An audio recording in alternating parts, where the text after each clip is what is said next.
প্রথমে ছুরি অথবা সিজার দিয়ে এই স্ট্রটাকে কেটে নিতে হবে। আচ্ছা, কাটা হয়ে গেলে দেখা যাচ্ছে, আর একটু কাছে আনো, এভাবে একটা ভাঁজ হবে, এভাবে একটা ভাঁজ হবে, দুটো ভাঁজ দিলাম।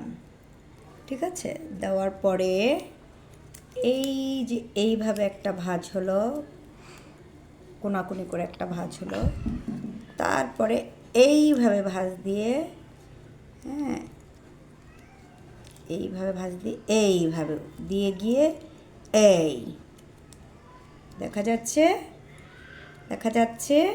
হ্যাঁ, একটা ডায়মন্ড অলরেডি করে ফেলেছি। এখন আর একটা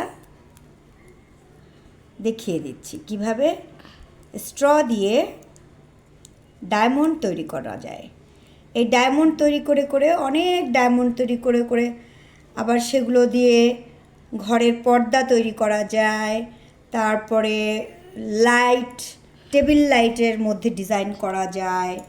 তারপরে অনেক কিছু করা যায়। তুমি আমার দেখাও, স্ট্রটাকে এখানে দেখাও, হ্যাঁ, এটাকে দেখাও, ফেস না। আবার এই যে আর একটা আমাকে হেল্প করেছে সুপ্রিম, এটা পাইপটা কেটে দিয়ে স্ট্রটা কেটে দিয়েছে ও। আমি এখন জাস্ট এটা ক্রিয়েট করব, ডায়মন্ডটা ক্রিয়েট করব। এভাবে দুইটা ভাঁজ দিয়ে নিলাম, তারপরে আর একটা ভাঁজ দিলাম এভাবে এভাবে, তারপরে আমি চলে গেলাম এইভাবে ভাঁজে, এভাবে এভাবে, তারপরে এখন ডায়মন্ডের আকৃতি হইতে থাকবে। শুধু এই যে শুধু প্যাচ দাও, অটো অটো অটো যেদিকে যাবে সেদিকেই নিয়ে যাবা, শেষ। এখন এটা এই যে ভিতরে ঢুকিয়ে দিব।